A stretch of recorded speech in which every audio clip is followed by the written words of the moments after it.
Be forewarned. If you are easily upset or don't have the stomach for controversy, do not listen to this program.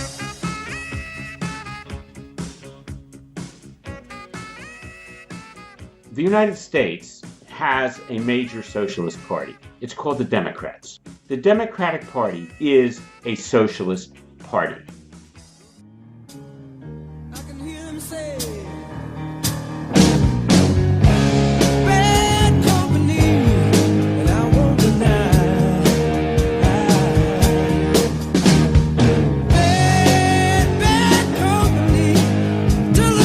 This is The Decline and Fall of America, formerly known as the Jim Greenfield Show, starring Jim Greenfield with a boundless self-confidence, unaffected by lack of actual achievement. And if I already said that in the last episode, then let me just add the talk radio terminator. And I've got my producer, Stuart Rice, with an open mic, ready to go. Now it's open. The quote of the day: "You used to be so amused at Napoleon in rags," and the language that he used. Go to him now. He calls you. You can't refuse. When you got nothing. You got nothing to lose. Yeah, so no that's kind of secrets amazing, to 'cause conceal. Usually Bob Dylan songs performed by other artists. I always like them better performed by other artists, but in this case, Bob Dylan did a better job. I forgot to mention that quote's from Bob Dylan. I think that was the first rap song. That would be a stretch. Sort of a rap song. Can white guys do rap songs? Yes, white guys can do rap songs.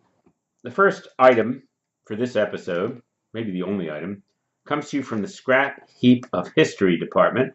There was a report on NPR about Venezuela. Now, you've probably heard this story other places about what's going on in Venezuela.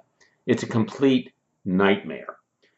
They reported that Venezuela has widespread shortages of food and medicine. The country's in chaos.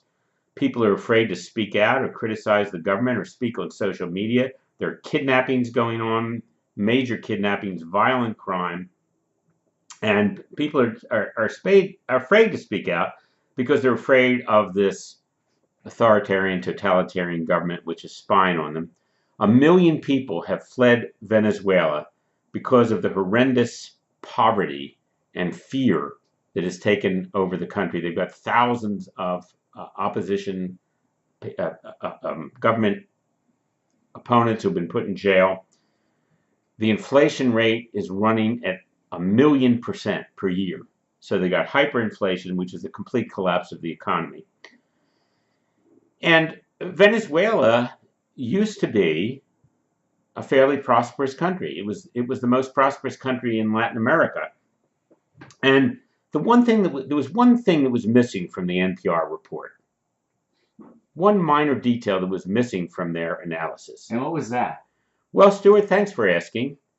It's the word socialism. And Venezuela went socialist several years ago under an elected president, Hugo Chavez, although there were questions about whether there were election irregularities in both his first election and re-elections. But the country basically, he took them socialist. You know, Venezuela has oil. They have major oil reserves. The government took over the oil reserves, took over the major industries. It was as I say, it was a prosperous democratic country until Hugo Chavez was elected president. And after he nationalized industry and the government became totalitarian, it started going down the path that socialism always goes. Now, it's just one more example of what a disaster socialism is. Socialism doesn't work. If you describe the philosophy of socialism as an ideology, it sounds wonderful. It sounds like sort of like Christianity. It's based on compassion and caring for other people, and based on notions of social justice and equality, and eliminating the unfairness of a capitalist society where there's such vast inequalities of wealth and social status. And everybody under socialism is going to be equal. And it sounds like just a wonderful, idealistic ideology, especially appealing to young people who don't know nothing. Now, the reason that this is important to us is because the United States has a major socialist party. It's called the Democrats. The Democratic Party is a socialist party. They have been a socialist party for decades, probably since the 1970s anyway. But only in the past few years have we started to see some Democrats actually use the word socialist. You know, Bernie Sanders famously, he said, well, Bernie Sanders, he's not a Democrat, he's an independent. He ran for the Democratic nomination for president. So I don't care if he calls himself an independent. He's always caucused with the Democrats. He's always voted with the Democrats. He's a Democrat. He's also a socialist. He describes himself as a socialist, democratic socialist. And then you've got this new woman, what's her name, running for Congress. I wrote it down. Now I can't find where I wrote it. She's running for Congress in New York as a socialist. Alexandria. Yeah. Alexandria Ocasio. You can pronounce it. Alexandria Ocasio-Cortez. Yeah, Alexandria Ocasio-Cortez. She is a self-described socialist. She recently won the Democratic nomination for Congress in New York State. So there are Democrats who are now describing themselves as socialists. Now, some people might say, well, yeah, but these people are socialists. Most Democrats aren't socialists. And I said, well, what's the difference between their agenda and the socialist agenda? See, what's happening is that the word socialism is starting to become socially acceptable now. For decades, politicians would never describe themselves as socialists because socialism was associated with the Soviet Union and the communists and the Cold War, and they were the bad guys. So they never called themselves socialists. But what's the difference what you call yourself? The important thing is, what do you believe? What policies do you support? So it's only in the last several years that they've started to use the word socialist because of left-wing indoctrination on campus of students is now making students coming out of college think that socialism is something good. And now, therefore, politicians can now be honest about admitting the fact that they are socialist. But why don't they tell us that in describing the chaos in Venezuela and the misery and the poverty and the collapse of the state and the collapse of the economy, why did they not bother to mention that little detail that Venezuela is socialist? Now, you can call it liberalism or you can call it progressivism. You know, liberalism, the reason people on the left started calling themselves progressive several years ago is because everybody hated liberals. Liberalism was so unpopular that they started saying, oh, we're not liberals, we're progressives. And what's the difference?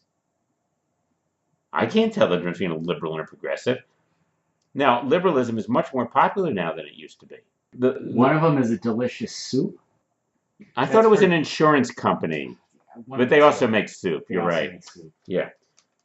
Do you think people get confused between the soup company and the insurance company? But you know, like I said, you can call it liberalism. I got in a car accident, and all I got was a shipment of bean and bacon. I don't know. You can call it liberalism. You can call it progressivism, socialism. It's all the same thing. It's the same. They advocate the same policies. So it's not the name that matters. Now, if you look over elections of the last several years, Republicans have gained ground. You know, they took control of both houses of Congress. They won the presidency. They've got more than 30 governors are Republican. They've got control of the majority of the state legislatures in states around the country. So it's looked like the Republicans have been doing pretty well. But I don't buy into that notion that conservatism is gaining ground. I don't think so. The left has taken control of most of the major institutions of our society. They dominate the culture. They dominate Hollywood, movies, the arts, music. They even sports. You know, even ESPN, even sports, astonishingly, has gone over to the liberal side. They control the universities, colleges, and public education system, completely dominated by left-wing ideologues. And they dominate most of the media. Most of the news outlets, most of the major news outlets are left. Now, I sometimes hear people who are themselves liberals or leftists or progressives or social, whatever you want to call them, tell me that, oh, no, they're not biased. The media is not biased. They're right down the middle. Yeah, from where you stand, they're right down the middle because they agree with you. Mm-hmm. But there's only one way to gauge whether a media outlet is down the middle, on the left, or on the right, and that is to compare it to the population at large. And if you assume that the U.S. voting population, the U.S. adult population, is roughly evenly divided between conservatives and liberals, maybe 30 to 40% of the country is liberal, 30 to 40% is conservative, and the rest are either in the middle or some other, fringe ideology, like right-wing wacko racist, or maybe libertarian, or maybe just middle of the road or independent. Druids. You got your druids, you got your nomads, hobbits, and you got outer space aliens. You gotta watch out; they might invade. I've started to figure out why nobody takes me seriously. It's because of you, Steve. Whenever I start saying something, the people say, "Wow, that's really pretty profound," you come in and get me distracted. So the problem I have is that there are conservative media outlets, Fox News and talk radio, but the left totally dominates everything else. Almost all the major newspapers, Washington Post, New York Times, and the magazines, but they also dominate the ABC, CBS, NBC, MSNBC, CNBC, and CNN. And then you've got the conservative media outlets, which is Fox News, and then conservative talk radio. And conservative talk radio does pretty well, right? But the left also dominates the new media. They dominate Google, Facebook, Yahoo News. What did I miss? Twitter. What else? Sure. Well, it's interesting because I just checked, and there's a Gallup poll in 2017 found that 31% of Americans identified as Democrat, 24% identified as Republican, and 42% identified as Independent. Right. But so you're right. So our media is reflective of the population. But what's happening is that the demographic trends totally favor the left, because the population over 50, let's say, tends to skew more conservative. But the younger population that's gone through college, a much higher percentage of our population gets college educated now than, say, 40, 50, 60 years ago. A lot more people going to college now than used to. And they're being indoctrinated in left-wing ideologies on campus, 90% of the campuses anyway, probably 95%. So as older conservative people die off, and more young people are coming out of colleges where they've been subject to this indoctrination, the trend will be further and further to the left. And we've already seen this in the sense that the Democratic Party is far more of a leftist party now than it was 40 years ago. Mm-hmm. It's far more further to the left. Now, there are more conservatives now than there have been since, maybe since Reagan. But the conservative population, as I say, is aging and will be dying off. And so the future of the country is clearly going to the left. It's going to the left. And so socialism is going to come. Now, I say it's going to come as if it's not already here. Socialism is already here. As I've talked about before, 40% of the GDP, the economy of the United States, goes to government. About 24 to 25% goes to the federal government, and another 16% goes to state and local governments.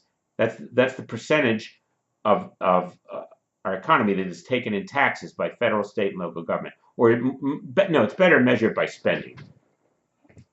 40% of the spending in this country is public sector, it's government. That's socialism. It's all socialism. Except maybe you say, well, maybe the military is not socialism because every country has to have a military. But most of the government programs, they're all socialist. Most of the government departments are socialist. Social Security, Medicare, Medicaid is socialist. Welfare is socialist. Food stamps are socialist. Housing subsidies are socialist. The Department of Health and Human Services, entirely socialist. Department of Housing and Urban Development, totally socialist. Agriculture Department, Labor Department. All of these are government agencies performing functions that are not necessary in a free market society. So we've already gone very far down the road to socialism. The government massively intervenes in the private sector, especially in areas such as medical and healthcare, but also in housing and in regulation of business. Banking is totally controlled by the government. So we've already gone a long way down the road to socialism, but we will go further down the road to socialism in the future as the Democratic Party becomes increasingly vocal about being socialist, and presumably either the Democratic Party will grow or there'll be another socialist party that will grow up in its place. Yeah, I wonder, from your standpoint, if it's better to have the devil you know versus the devil you don't know. I would identify as left-leaning for sure, right? But not economically. Not economically, but that's kind of my point, is that actually this new crop of progressives are a little scary. They are a little scary because it's like it's almost devoid of any talk of, like rational talk about anything. It's just ideals, and I like ideals, but I like ideals backed up with this is how we're going to do it, practicality. But it's interesting. I find myself kind of going, all right, but you're getting older. That's the thing. You're in your 40s now, so the next generation looks wacky to you. Well, are you saying get off my lawn? Are you think they're Clint Eastwood, Gran Torino? Is that what you're quoting from? I think that's just any old person, isn't it? Get off my lawn. Will you see Gran Torino? I haven't seen that. Oh, well, there's this great scene with Clint Eastwood. He's pretty old in this movie, Yeah, right? he's not talking to He's a old. chair, is he? No, he's got to be upper 70s when he made this movie, right? And he's got these neighbors that they're I think they're from Korea, maybe Cambodia, I don't know, somewhere like that. And he's like, he fought in the Korean War. He's kind of racist. He's sort of a racist, right? So he doesn't. I think he's portrayed as Yeah. very much a racist in that movie. It's more nuanced. It's more nuanced than it appears at first. But in any case, at some point there are these the next door neighbor, the kid, there's a young guy who lives next door, and he's having a problem with this this Asian gang that's trying to get him to join, and they're beating him up, and he comes out with a rifle, and he points it at these gang guys, and he says, "Get off my lawn!" And and these the family, this Asian family, is so thankful to him that he saved this kid from getting the tar beat out of him, and he says, "I just don't want a bunch of gooks fighting on my lawn." He's like, and they're like bringing him food, and they're bringing him flowers, and they're just and he's like, what? So anyway, I really had related to this character. He was like totally. He just couldn't stand the modern world. He couldn't stand anything about it. But anyway, getting back to the topic. What was the topic? So socialism. So I think that's our future. Now, I would have expected it to have happened sooner, and I've been astonished at the amount of influence the conservative pundits have had. Maybe some of the young people coming out of college start listening to Rush Limbaugh with talent unknown from God. Maybe they start listening to him after they get out of college and they turn around. I wouldn't count But on it. I don't know. I'm just actually amazed that the conservatives haven't had their clocks cleaned yet in elections. It's amazing to me because it looks to me like that's got to be the trend, and yet there is this counter force coming from conservative media, and it seems to be fairly powerful. That the 35 to 40% of the population that is conservative, they're real strong in it. They're not, they're. But I'll still, say the that trend has. I think the trend has no, to be it's against them. definitely going against them. Yeah. It is absolutely going against them. You can see it in the percentages. The difference is somehow the Republican, the conservative base is able to get their people to go out and vote. That's the biggest difference, is that you don't see progressive. Because we don't want to be skinned alive. Well, you just don't see progressives or liberals out voting. They don't vote. That's why they do the whole rock the vote. The only time they voted, They voted for Obama. They voted for Obama. That's it. But let me ask you a question. You said that you find the young new progressives scary. What is it about it scary? Is it the economic policy or the wacko social stuff? I talk to my daughter about this pretty often because she's like, her head is up in the sky and she's like, all big picture and all this. And I'm like, that's great. But how are you going to pay rent? Like, you have to remember that there are physical things in this world you have to do. You have to pay rent. You have to have a place to live.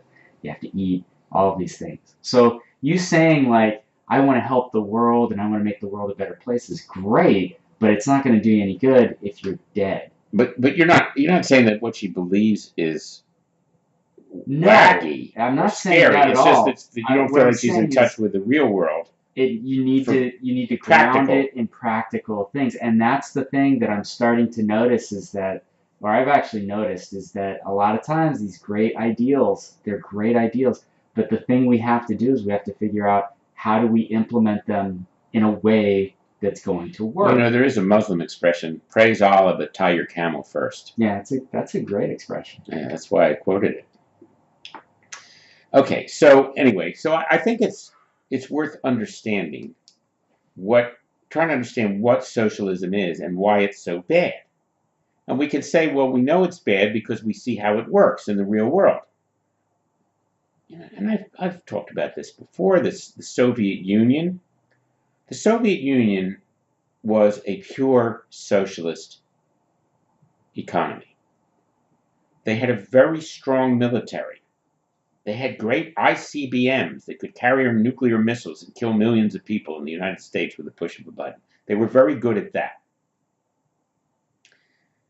But their economy didn't work. Didn't work. They had food shortages. Mm-hmm. They had shortages of toilet paper. Their cars sucked. They couldn't produce consumer products. The same is true of, we have a few pure socialist countries left in the world today. Cuba. The average Cuban makes $20 a month. Poverty. Socialism produces poverty. They live in poverty. They don't have cars. They drive around in 1950s cars that they have to keep rebuilding. And there aren't very many of them. That's all they've got. They don't have any, they can't produce cars. But they live in real poverty. Venezuela, we talked about how they implemented socialism and the economy collapsed. North Korea is the poorest country in the world. They've got the lowest standard of living. They live in just grinding, awful poverty. So that apart from the totalitarian aspects of socialism, just the economics of it, we know it doesn't work because we see how it works.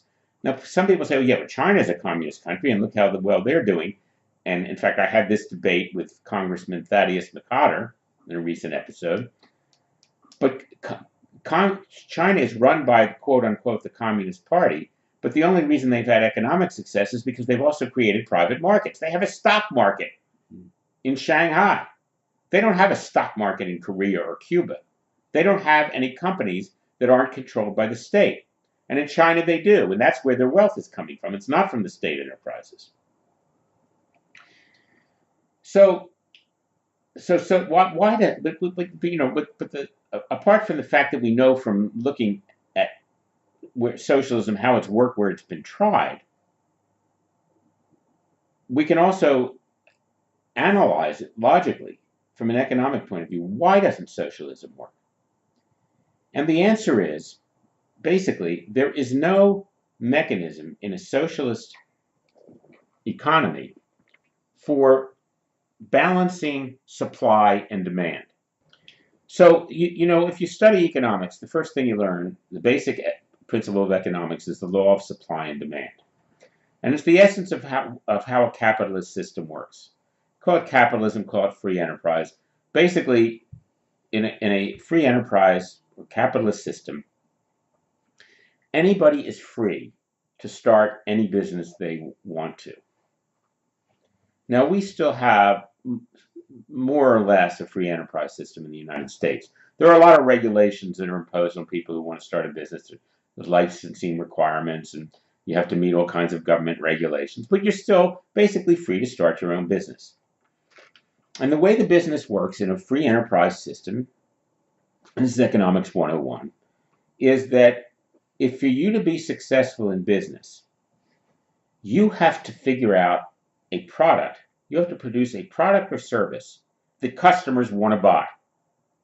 If you don't produce a product that customers want to buy, you're going out of business. And you put your own money into it, start your small business, and you have to be sure before you start that there's a market for what you're selling and that you can meet the demand for that product at a price that your customers are willing to pay. Now, somebody else may already be in the business, and you have to determine, can I compete with them? Can I produce that product as good quality as they produce and sell it at a price that's competitive with their price? Because if the other guy's making a better product than you and selling it cheaper than you, you ain't going to make it. So free markets, free enterprise is based on competition. If you go into the widget business, you may be competing against 100 other widget makers, and you better know how to make widgets. Now, the value of that is that you get all of these businesses competing against each other because they want your business as a customer. And that's why, say, in the United States, for example, you have such a remarkable selection of restaurants you can go to. Stuart, I don't want to get into the argument I got with you one time before about whether there are fewer choices than there are now. Obviously, there are a lot of national chains and franchises which may limit the number. But the fact of the matter is, if you live in a major metropolitan area, you could probably have your choice of a couple thousand different restaurants. Now, maybe several of them are Olive Gardens or McDonald's or whatever. But you still have small mom and pop operations, and you have a pretty good choice. Why? Because all those restaurants are competing for their business. And the result is we got pretty good restaurants.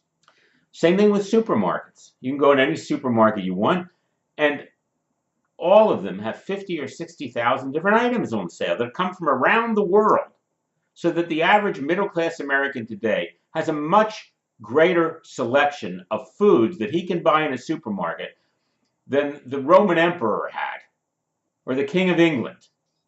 That's what capitalism produces. It produces a huge selection of choices for the customer and competition, which keeps the prices down, because if Safeway raises their prices too high, then nobody's going to go to Safeway. They're going to go to Thriftway or Fred Meyer's or some other supermarket. So they're all competing with each other, which produces ever-improving quality of products at ever lower prices, theoretically. The cars in America today are 100 times better than the cars when I was growing up. They last 3 or 4 times as long. They have all kinds of features that we didn't have back then. When I was a kid, we didn't have air conditioning in the cars, except a few rich people maybe. We didn't have automatic doors and windows and FM radios. And, now you have GPS devices. They're much more fuel efficient than they used to be. They're nicer looking. Everything's better about them. And every year they get a little bit better, a little bit better, a little bit better, a little bit better. Why? Because there are, I don't know, probably 15 or 20 car companies from around the world that are competing for your business. That's capitalism. And capitalism has this wonderful mechanism for matching supply and demand. If people want something, somebody will step up to the plate and say, hey, you know what? I can make some money by making this product. And the people want to buy. I'm going to get rich by doing this. And as Adam Smith said, the butcher, the baker, the shoemaker, they don't make their product because they want to make the world better. They make it because they want to make money. But in the process of making money, they're producing products that make the world better, make life better for everybody else. That's what drives capitalism. And the capitalism works in a marketplace where demand and supply are connected. If there's a shortage of eggs, if for some reason farmers don't have enough chickens, they aren't growing enough eggs, what happens?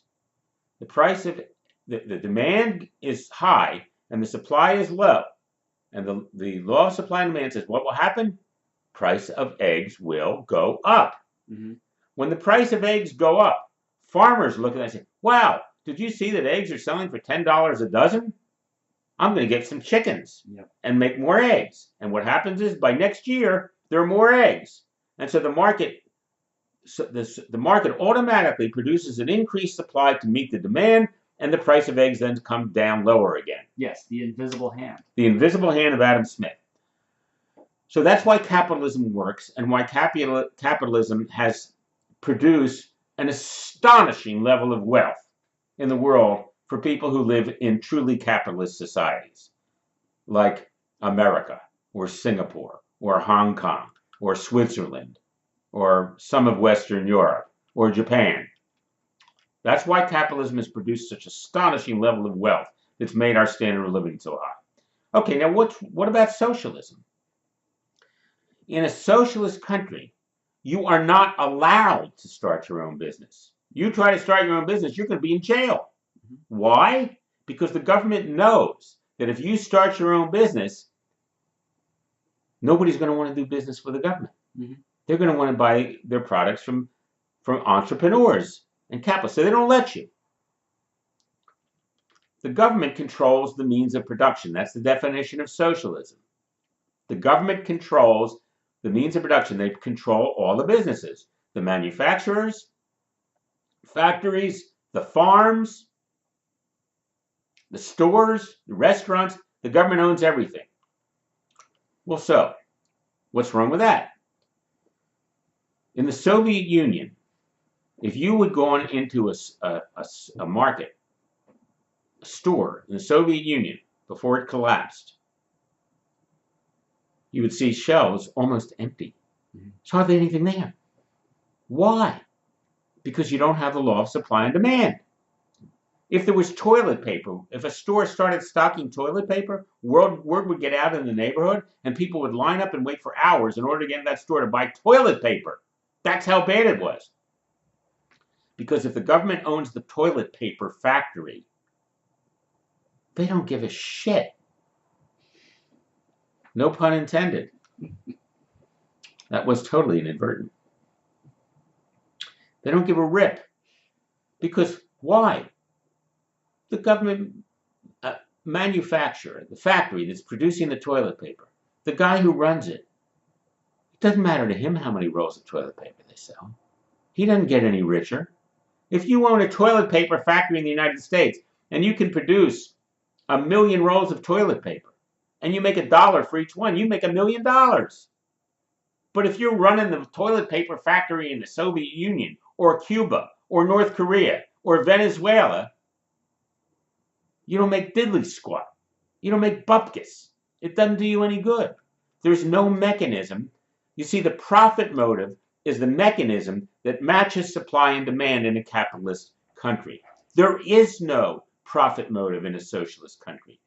And so you have chronic shortages of everything, all consumer products. What don't you have chronic shortages of? Nuclear weapons. The government can take the money from the people, from their labor, and produce nuclear weapons. So the government officials think, well, we're a powerful country. We have nuclear weapons. Mhm. How does that help the people? Doesn't help them. So the irony is, just one more thing, the irony is, Karl Marx said that in capitalism, the capitalist class, the bourgeoisie, the capitalist class, appropriates the fruits of the labor of the workers. They exploit the workers by appropriating the fruits of their labor, by which he meant that if you own a factory and you got 1,000 workers and you're making $1 million, but you're only paying your workers $10 an hour, you're taking the profits and keeping yourself, so you're appropriating the fruits of your workers' labor. So he called that exploitation, that you're appropriating the fruits of the workers' labor. But the reality is that it's communist countries and socialist countries that appropriate the fruits of their workers' labors. And they don't pay them much. They're all poor. They're all equal.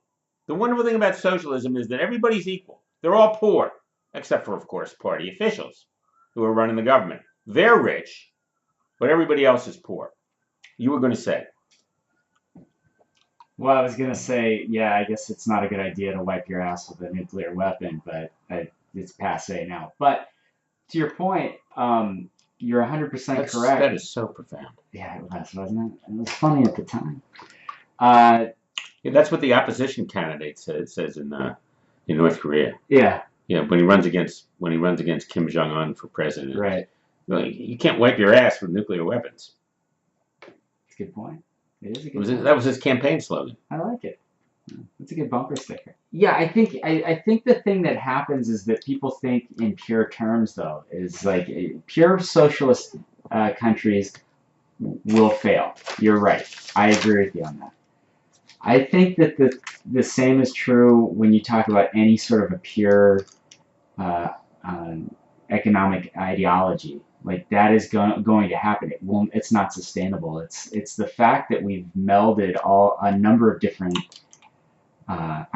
ideals into the same economic situation that allows us to prosper. Because saying that it's on the backs of your laborers, that's true. If in a pure capitalist society, that would be 100% true. It's the fact that we do have some elements of socialism that allow us to give social mobility, and we do offer that because people can get health care, they can get things of that nature. And I think that that's something that's lost out on, is maybe the percentages are not working out the way we want, but it does if we do it properly. I don't see any reason why we can't give systems like healthcare. We can have that be a socialist system, which basically that's kind of what health insurance is a socialist system. Everybody pays in and you get it. That's how that works. So it's just who's administering that system. That's really the only argument. You and I have had that conversation before, but the reality is that if we have about 40% GDP go to the public sector, which is about where we are in the U.S. today, as I mentioned, we can stumble through. The economy can still grow, and you'll do okay. If you get up to 50% of GDP going to the government, it doesn't work. I'm not disagreeing with you. I mean, that's where they are in Western Europe, countries like France and Italy, and I don't know about Italy, but some of the European countries where they have like 50% of GDP goes to the government, and they still have a private sector, but their economies don't grow, and they have chronic high levels of unemployment and economic stagnation. So 40% seems to be about the max. We're currently at 36. Well, 36% of taxes, but if you take the spending, I think it's closer to 40%. This is the spending. Total government spending in the United States. But you see, the United States, the federal government has deficit spending. So it's 4%. spending $1 trillion more than it takes. It spends $1 trillion more than it takes in. So if you measure it by tax revenues, it's 36%. If you measure it by spending, it's like 39 to 40%. Because they're spending more than they're taking in. Yeah, you're right. The Yeah, deficit of course is I'm right. 4%. It's my job to be right. Okay. You don't have to be a dick about it. I do, Stuart. Okay. Okay. I mean, you got a problem about But you that? know what's funny? You want is, to like, step outside? No, I don't. All right, I'm going to stay here. Yeah, because you run, I don't. Can I give you the breakdown of what the government spending is? Do it quick. 7% for pensions, 8% for health. Is this federal government? This is federal, state, and local. Overall. So pensions 7, healthcare 8, education 5, national defense 4, government welfare 2, and then there's a category of all other spending. Okay. Well, what you said about, well, healthcare can be socialist as long as we don't have a totally socialist society. Mm-hmm. My philosophy is that the government shouldn't do anything that the private sector can do. The government has to do certain things. I'm not an anarchist. I'm not saying we shouldn't have a government. Mm-hmm. I'm saying that the government as we have it is bloated. It's much too big. And it's performing all kinds of functions that it doesn't need to perform, that the private sector can perform much more efficiently. Now, you could take an example, space travel, rocket ships. The government initiated the space program, and I don't think in the 1950s any private sector company could have done that. So the government initiated it, but you may have noticed that it pretty much stagnated over when was the last time they sent someone to the moon? Like the 1970s? And then that was it. Well, we'll put some satellites up, okay. But the private sector got into it. Their communication satellites are, satellites that are being put up by the private sector. And in the last few years, we started to see some billionaires investing in rocket ships and space travel. And they seem to be able to do it for like, what, about 10% of the price that the government pays? It costs them a fraction of what it costs the government to put a rocket into space. So the private sector... That yes and no. Because what you're saying is true. However, they're standing on the shoulders of giants. There's been a lot of groundwork laid. No, I said that. I said that the private sector couldn't. No, but I'm saying yes, they're doing it for less money because a lot of that has been taken care of. Well, they're also doing it for a lot less money because the private sector will always do everything for a lot less money. And I'll give you an example. You're talking about healthcare. Today, the government is massively involved in healthcare. Not just Medicare and social Medicare and Medicaid, but Obamacare and all the regulations. The government the government had some involvement in healthcare starting in World War II. It didn't really start significantly intervening in the market until the mid-60s with the creation of Medicare and Medicaid. Before that, 3% of GDP went to medical care. Today, 19% of GDP goes to medical care. So we're spending a much higher percentage of our national wealth on medical care than we were when it was a free market, when we had a pure free market. And we still have partial free market. Doctors don't work for the government. They're not employees of the government. But it's a mixed system. That's also a homogenization of the insurance. But the thing is, and that's actually a problem, is that we have less choice with healthcare. Well, the reason we've talked about this before, so I don't really want to go into it much again. But the reason that we have employers providing health insurance is because the government created tax incentives for that to happen. And if the government hadn't done that, which started in the 1940s, creating tax incentives for employers to provide health insurance to employees, they wouldn't do it. Employers don't say, hey, we'll buy your clothes for you. We'll buy your hat for you. We'll buy your house for you. We'll buy your car for you. Employers don't do that. They don't provide consumer products to their employees. They pay them cash, and then the employees buy what they want to buy. Wait, what the hell am I doing here? You promised me a house. Just kidding. You can have the debt on my house. So you're trying to distract my train of thought here. So that's the reason that employers provide health insurance to their employees. What's quite dysfunctional, because if you were buying your own health insurance, you would choose your own insurance company, and you would choose the one that would give you the best deal, and therefore we would have that free market working, where health insurance companies would have to compete for your business and try to give you the best product, the best quality health insurance at the best price, just like anybody else. But since the employer is paying for it, you don't care what insurance company you have or what deal it is. You're not paying for it. So that also is massive government intervention in the marketplace. Now, in healthcare, as I say, it's gone from 3% of GDP to 19%. Now, some people say, well, yeah, but of course, but look at the technology we have now that we didn't have in the 1950s. We have all kinds of amazing new medical procedures, machines, these MRI scanning machines and all kinds of surgical equipment and just astonishing technologies that medical care has now, and all kinds of new medicines and treatment modalities, and on and on and on. So of course it's going to cost more than it did then. To which I respond, oh, I see. Okay, so that's why your desktop computer costs so much more now than it did in the 1980s when they first started, because it's so much better technology, right? Well, what's crazy is just yesterday, Apple released, they're releasing a new Apple Phone. Watch, right? Yeah, the watch. The watch. Yeah. The watch has something on it that is the most remarkable thing. It tells time, doesn't it?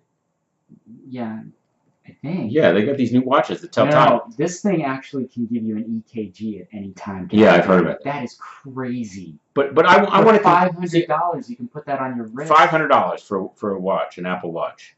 And it tells you, it has this incredible tool on it. Okay, so now the reason I wasn't mentioning cell phones is because cell phones didn't really, well, they started in the 1980s. There were mobile phones.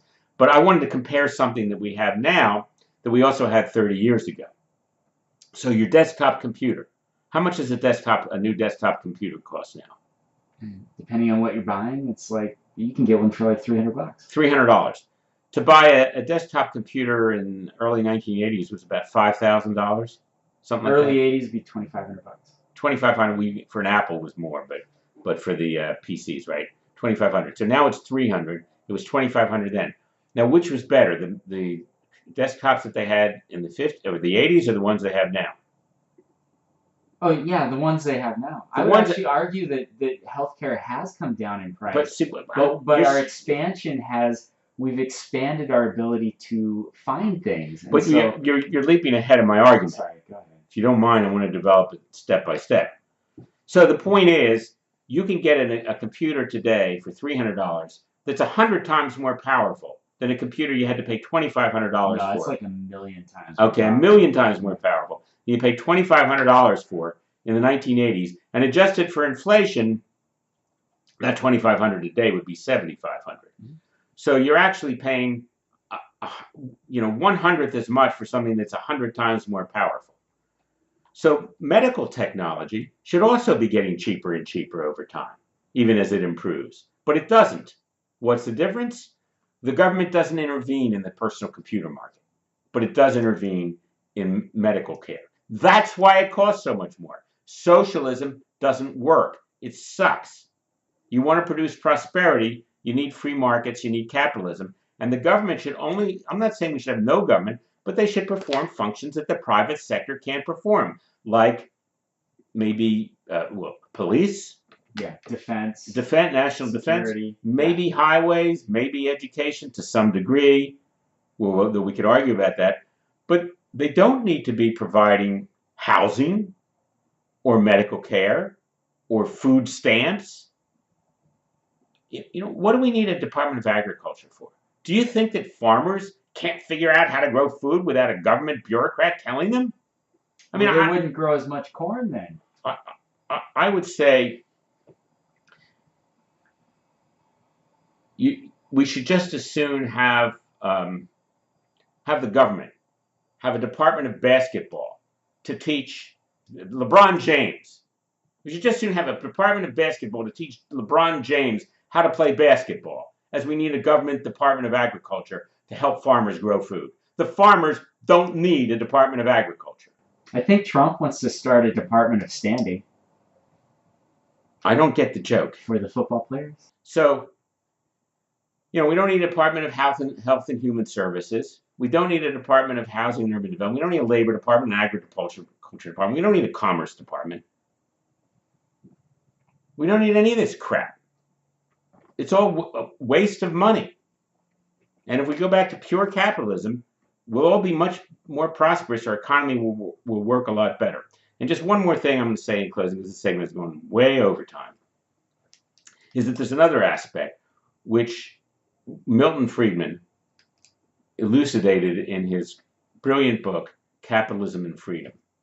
Not only does capitalism produce prosperity at a level that socialism, there's only two choices, by the way. There's only two kinds of modern economies you can have. So you can have capitalism or socialism. Otherwise, you want to go back to like a prehistoric economy, you can have barter. And then people could trade furs. People traded furs back then. I guess that was capitalism of a sort. Well, anyway, so you can either have capitalism or socialism. Now, not only is capitalism the system that produces prosperity and wealth at an astonishing level, a staggering level of wealth, unimaginable to people from a few hundred years. They could not have imagined the standard of living that we have today. They couldn't have comprehended the stuff that we have to make our lives better. But the other aspect is that Milton Friedman argues that capitalism and freedom are intertwined. That socialism, you cannot have a socialist society where people are free. Why not? Because the government has a monopoly on the means of production. And if the government has a monopoly on the means of production, they control everything. They control the media. You can't open your own newspaper or start your own TV station or your own radio station because the government's going to control it. So they control everything. They control the information. They control the businesses. Let's say that you're an opponent of the government in power and you start criticizing them. Well, they're probably going to put you in jail. But even if they don't, try to get a job. Who's going to hire you? Anywhere you go, that's the government. Saying, we're not hiring this guy. He's an enemy of the state. So you have no freedom. In a capitalist system, power is decentralized and dispersed because people who have money, who own their own properties, who own their own homes, who own their own businesses, who are financially independent, it's an independent source of power not controlled by the government. Now, is it perfect? No. But, billionaires, people complain, oh, billionaires are too powerful. Well, maybe they're a counterweight to some degree against government power. Have some people who are not part of the government who have power. Maybe that's a good thing. And Friedman argues that, look, if you have an authoritarian society that supports free markets and capitalism, eventually what's going to happen is that a prosperous middle class will arise. And when they do, they're going to demand freedom. They're going to demand democracy. They're going to demand that they have a right to participate because they're going to have to be well educated. You got to be educated in order to run a modern economy. And they're going to know how to think for themselves. And we've seen this happen in countries like South Korea and Taiwan, which were authoritarian, and Singapore. They were authoritarian. And as they had free markets, they produced a prosperous capitalist society with a prosperous middle class. And today they're democracies. We also saw the opposite. Venezuela, which was a democracy, taken over by a socialist government. Now it's totalitarian. So capitalism and freedom. And this is Jim Greenfield. Oh, I already said the talk radio Terminator. This is Rush Limbaugh having more fun than a human being should be allowed to have. Actually, it's Jim Greenfield not having more fun than a human being should be allowed to have. I don't take illegal drugs. And thus comes to an end another brilliant edition of The Decline and Fall of America, starring Jim Greenfield. You're welcome for listening to another brilliant installment of The Decline and Fall of America starring Jim Greenfield, formerly known as The Jim Greenfield Show. If you have a topic you would like Jim to talk about, or if you think Jim is brilliant and want to cheer him on, or you think Jim is an idiot that doesn't know what he's talking about, Send an email to jimgreenfieldshowpodcast@gmail.com. Follow the show on Facebook at Decline and Fall of America, or on Twitter at JGS Podcast, or you can call and leave a message for Jim at 503-512-0811, and your message will likely get played on the show. And now, our beautiful outro music, the Ode to Jim.